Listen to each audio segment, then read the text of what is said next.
Kamusta mga kababayan? Welcome to Ang Totoo sa Likod ng Balita. Ako ang inyong host at ngayon we're diving into the hottest political drama sa Senado, ang alleged walkout ni Senate President Cheese Escudero habang nagsasalita si Senator Risa Hontiveros tungkol sa impeachment ni Vice President Sara Duterte. Grabe no? Parang teleserye na nga. Pero teka, is this really a snub or is there more to the story? Sa episode natin ngayon, we'll unpack the controversy, analyze the impeachment saga, and ask the big question, papatayin ba talaga ni Cheese ang impeachment ni VP Sara? It's not as simple as it seems. So mga kababayan sa US, Canada, Australia, UAE at Hong Kong at saan man kayo sa mundo, grab your coffee, your pandesal, or your adobo. Let's get started. O quick shout out sa mga OFW natin ha. Alam ko, miss na niyo na ang chismis at politika sa Pinas. So we are breaking it down for you with facts, humor at konting sarcasm para mas masaya. Before we dive in, i-hit nyo na ang subscribe button, i-like, i-share at mag-comment below. Kung gusto nyong suportahan ang content natin, magpadala ng super thanks. Kahit maliit yan, malaking tulong para mapatatili natin itong show para sa inyo, lalo na sa mga nasa abroad. So, bakit nga ba trending ang walkout ni Cheese? Ano ang totoong nangyari at bakit parang laging mainit ang ulo ng mga netizens kay Senator Risa? So let's dive into the juicy details with a balanced lens. Promise, we'll look at both sides pero with a twist of sari-saring katotohanan. Okay, so let's set the scene. June 2, 2025, Senate plenary, no? Plenary session. Si Senator Risa Hontiveros, kilalang firebrand ng oposisyon, nagdi-deliver ng privilege speech tungkol sa impeachment ni VP Sara Duterte. Pero habang nagsasalita siya, biglang tumayo si Senate President Cheese Escudero at umalis. Boom! No? The internet exploded. Ang sabi ng mga netizen, bastos ni Cheese tinalikuran si Risa. Pero teka lang, let's pause the drama. Ano ba talaga ang context? So imagine this, you're in a heated meeting and your boss walks out just as you're making a point. Rude, right? Pero what if your boss had a valid reason, like a bathroom break or an urgent call?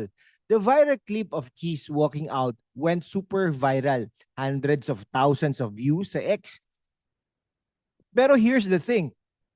Escudero said he allowed Risa to speak and he only left briefly, returning after her speech. So was it really a snub or are we just chismax enthusiast? Si Cheese Escudero as Senate President has a tough job. He's juggling the Senate legislative agenda like the anti-POGO bill at 12 priority measures ng Legislative Executive Development Advisory Council while dealing with a politically charged impeachment case. The guys under pressure is delaying the impeachment. Reading from June 2 to June 11 wasn't about dodging accountability. It was about prioritizing bills na kailangan ng bansa bago mag-adjourn ang 19th Congress. Sabi nga ni Cheese, it's not about me protecting Sara, it's about doing my job. Fair point, di ba? So let's now talk. Now let's talk about Senator Risa. She's been vocal about pushing the impeachment, invoking the 1987 Constitution na dapat forthwith proceed ang trial once the House sends the articles of impeachment. Pero some say she's playing to the gallery, pang drama for her base. Her critics argue that she's pushing the impeachment too hard kahit na wala pang solid evidence presented in the Senate. Parang teleserye lang masyadong maaga ang climax. Plus, her insistent na the trial can cross the 20th Congress, that's legally debatable, sabi ni Senate Majority Floor Leader Francis Tolentino. So picture this si Risa is standing tall sa plenary, giving her Oscar-worthy speech while Cheese is like Sorry, Risa, I need to stretch my legs. Uy, Senate President din ako. Tao rin. Meanwhile, netizens are like, cheese, how dare you walk out on accountability? Pero mga kababayan, baka naman si Cheese just needed a quick coffee break to survive the Senate chaos. Sino ba naman ang hindi malilito sa ganitong drama, di ba? So anong tingin ninyo? Rude ba talaga si Cheese or overreaction lang ang netizens? Comment below at sabihin nyo kung Team Cheese kayo or Team Risa.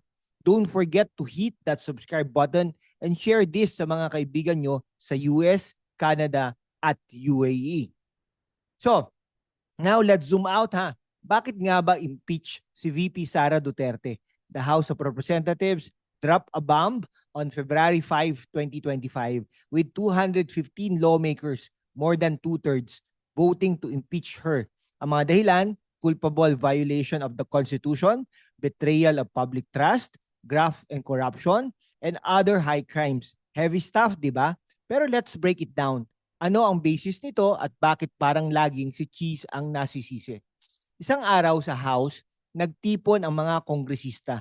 Impeach si Sara. Sabi nila, the charges, alleged misuse of 612.5 million pesos in confidential funds. And hold your breath. Ay, nako.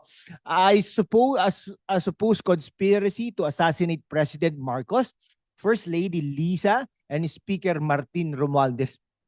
Parang plot ng action movie, di ba? Pero here's the catch. The Senate hasn't even seen the full evidence yet. So, is this a legit case or political vendetta? Si Chis Escudero is in a tough spot. As Senate President, he's not just a referee.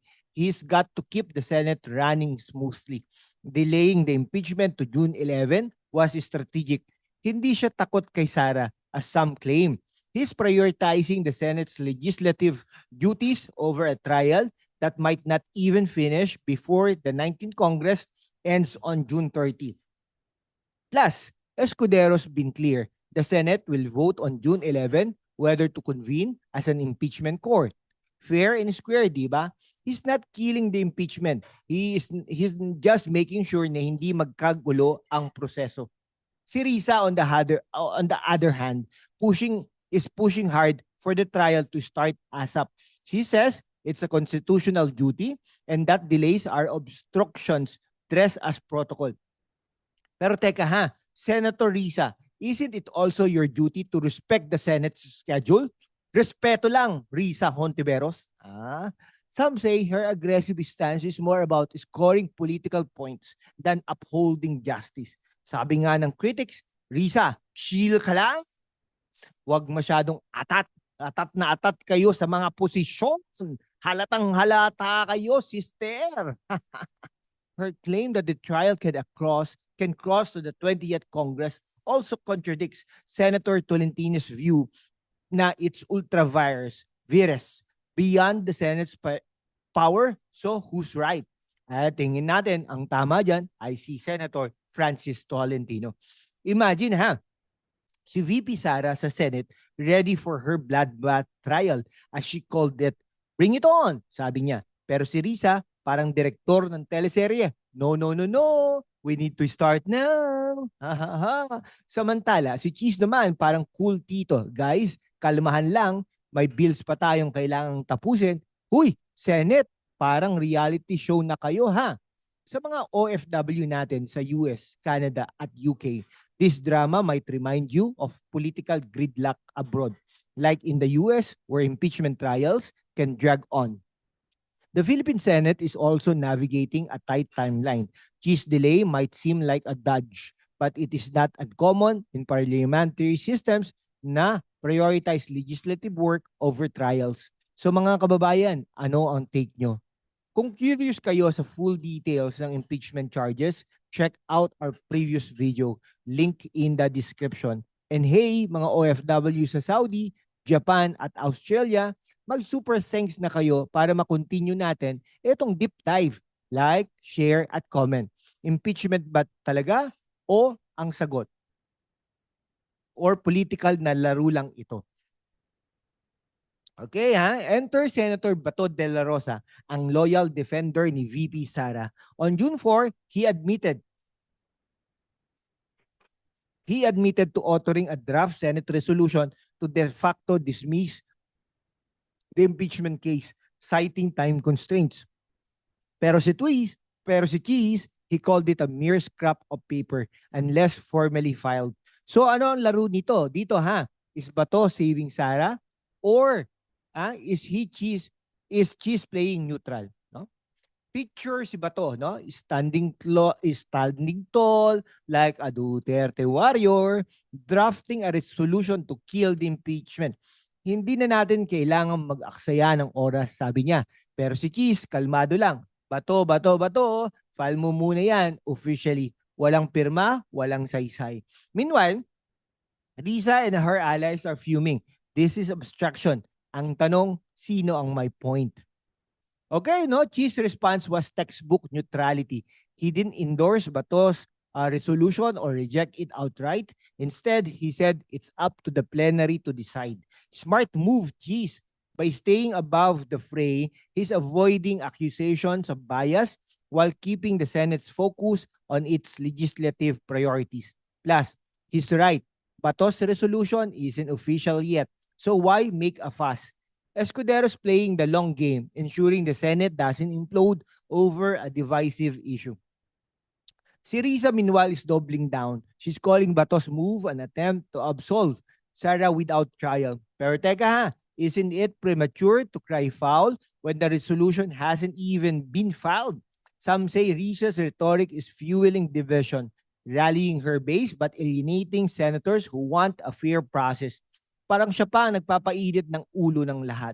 Her insistence on constitutional duty is valid, but pushing too hard might backfire. So Batos like impeachment, no? Pass, let's wrap this up. Si Cheese naman, parang judge sa Pinoy Big Brother. Bato, you need to follow the rules. At si Risa, she's the contestant shouting, this is injustice.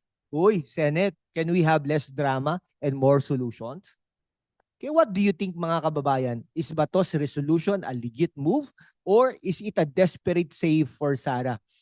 Comment ka naman sa baba. And don't forget to subscribe, no? Sa mga nasa Italy, Germany at South Korea, mag-super thanks para suportahan ang totoo sa likod ng balita. So let's zoom out even further. Is this impeachment saga about justice or is it just political na laro? VP Sara's impeachment stems from serious allegations, but the timing right before the 19th Congress ends raises eyebrows. Is Cheese protecting Sara or is he just being practical?